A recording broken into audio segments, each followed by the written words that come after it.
مرحبا أهل النوادي. Itu luar biasa. Innallaha katabal ihsan ala kulli syai'in fa idza qataltum fa ahsinu kitlata wa idza dzabhtum fa ahsinu dzibhata wal yuhidda ahadukum syafratahu wal yurih dzabihatahu. Nabi katakan Allah Ta'ala sudah menetapkan berbuat baik kepada segala sesuatu.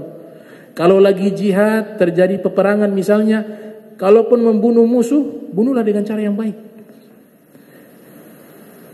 Kalau ingin menyembelih hewan, pisau ditajamkan terlebih dahulu. Kenapa?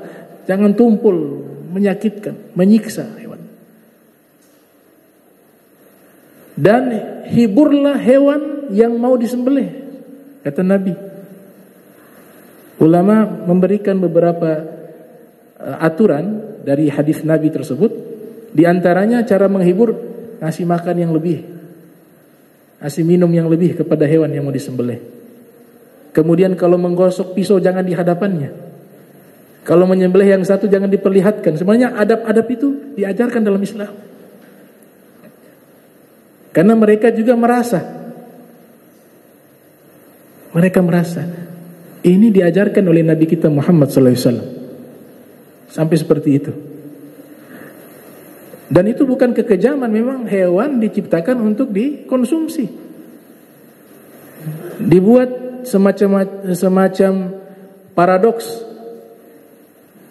bahwa hari raya Idul Adha itu tidak ada belas kasih kepada hewan. Serentak disembelih itu hewan dengan jumlah yang banyak. Padahal mereka juga makan tuh daging sapi, daging kambing, daging ayam. Tidak, itu fitrahnya memang untuk dikonsumsi. Dan Nabi mengajarkan punya etika dan berakhlak di dalam menyembelih hewan. Saya dapati satu video, ada yang kirim, ada satu restoran entah di mana tempatnya, itu ikan hidup-hidup sudah jadi menu makanan. Jadi badannya sudah digoreng tapi dia masih hidup. Ya, masih bernapas itu. Ini orang akal sehat mau makan itu bisa. Akal sehat ini menolak kalau kita mau konsumsi makanan seperti itu. Ikan masih hidup, digoreng, tapi diletakkan di piring dia masih hidup. Digoreng hidup-hidup dia, setengah matang. Itu. Dalam agama kita sudah diajarkan. Imam Ghazali menyatakan jika kita memasak ikan, sudah dibahas oleh Imam Ghazali. Kemudian ikannya ini dalam keadaan hidup dimakan, hukumnya haram. Ikan dalam keadaan hidup dimakan, hukumnya haram menurut Imam Ghazali. Menurut Imam Al-Ghazali. Diajarkan tunggu dia sampai mati baru dimasak. Walaupun ulama lain mengatakan boleh, tapi Imam Ghazali dan beberapa ulama mengatakan itu keluar dari sifat orang yang memiliki jiwa dan akal yang sehat,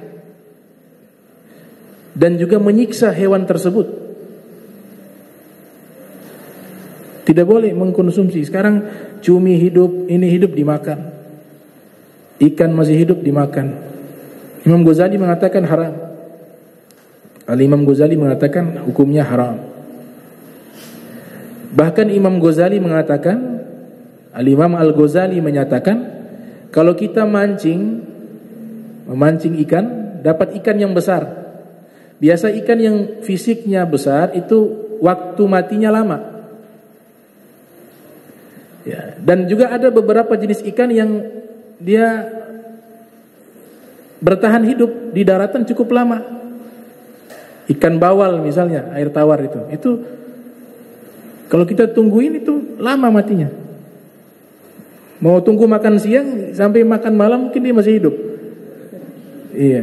Sehingga di situ boleh kita bunuh dengan cara yang baik, dipukul. Nah, Imam Ghazali mengajarkan jika ada hewan yang ikan yang besar, kemudian ada ikan-ikan yang sulit mati, maka caranya adalah disembelih. menyebutkan nama Allah, bismillahirrahmanirrahim, seperti hewan-hewan lainnya. Kemudian dia mati jadi halal. Itu Imam Ghazali ajarkan demikian.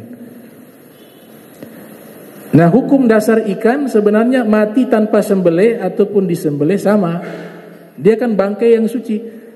Karena ikan tidak disyariatkan kita menyembelih. Tapi dalam kondisi tertentu Imam Ghazali mengatakan jika ikannya besar dan lama dia mati, atau ikan yang memang kecil tapi lama ia mati, maka boleh disembelih secara cara syar'i sebagaimana kita sembelih kambing dan seterusnya. Itu.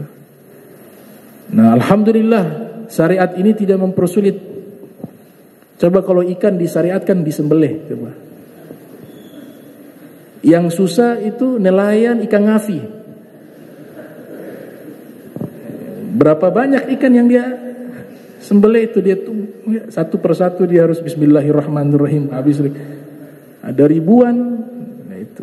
Nah, karena itu sesuatu yang masyaqqah tajlibu taisir. Kaidah usul fikih mengatakan sesuatu yang sulit dalam hukum Islam itu dijadikan mudah berdasarkan kaidah-kaidah para ulama al-gawaid.